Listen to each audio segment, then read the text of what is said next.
When the British mountain climber George Mallory was asked nearly a century ago why he wanted to climb Mount Everest, he famously replied, "Because it's there." Mallory died on his third attempt. Chip Reid talked to an American who tried and made it.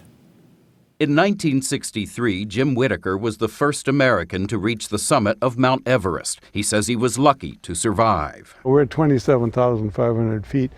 We crawl out of the tent and the winds are 50 miles an hour and it's 35 below zero. One member of his team died on the way up. We interviewed Whittaker last year on the 50th anniversary of his historic climb.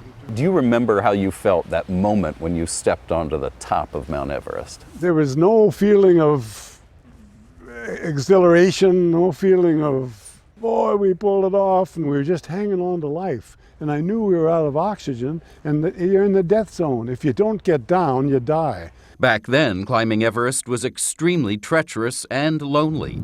It's still treacherous, but far from lonely. It is very much a commercial business.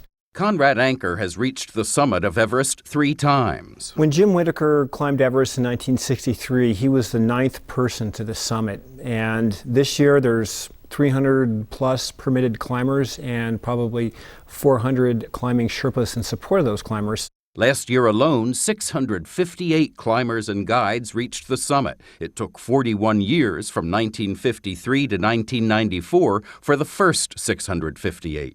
The percentage who reached the summit is also climbing, from 24% in 2000 to 64% in 2013. That's due mainly to better gear, better guides, and improved weather forecasting.